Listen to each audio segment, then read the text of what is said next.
all in the wonderful name of Jesus Christ, amen. Standing in front of you is Sister Amanda, amen. Before I start with my word, I would like to ask a quick question. Who here agrees with me that Jesus was meant to die for us on that cross that night? Amen. Okay, well, may we please open our Bibles in the book of Genesis, chapter 38, verse 24. In my version, it reads as follows. About 3 months later, Judah was told, "Your daughter-in-law Tamar is guilty of prostitution, and as a result, she is now pregnant." Judah said, "Bring her out and have her burned to death."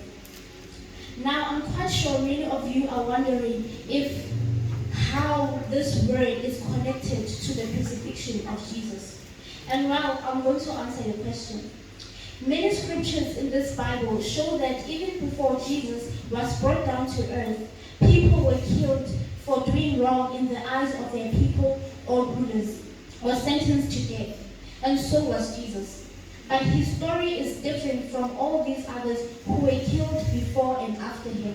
The reason I'm saying this is because Jesus' death was meant to save the lives of his people. But the crucifiers or the killers of Jesus did not know that.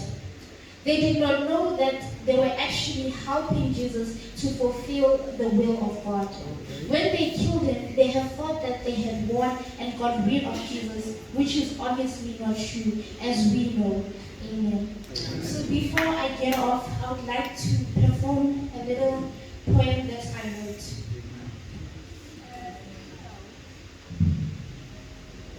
Oh, Jesus. Man.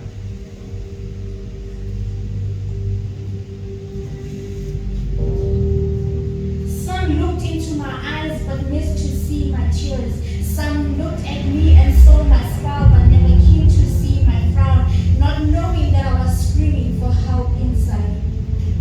From a distance my screams would be heard, the constant screams of pain, hopelessness and discomfort. From a distance you hear me screaming for somebody to help me and tell me that I'm not alone and that they care for me. But all I heard was this constant loud voices in my head that tore me apart every second and weaving me into pieces. These voices tore me apart. They tormented me as they told me each and every day that nobody cares for me and that I'm alone and that I'm a mess. I was constantly at war with myself, constantly at war with these loud, awful voices in my head that got louder and louder and louder each day, and the louder they got, the more silent my screams became. Every night I would sit to myself, wondering if ever my salvation will come, if I will ever conquer these voices in my head, if ever someone might hear me screaming.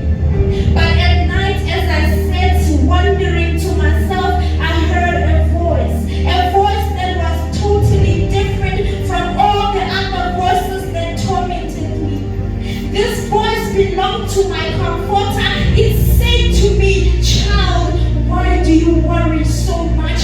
Why do you burden yourself with everything that is going on around you? Don't you know that I'm your father and that I care for you? Don't you know that I shall comfort you each and every day?" And he stood by me and said, "I am your father."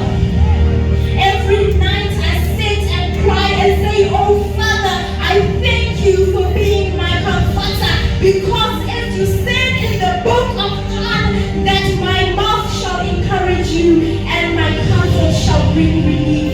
Each day I say to myself as I look at myself in the mirror, I am happy that I conquered these tormenting voices that broke me into pieces, and I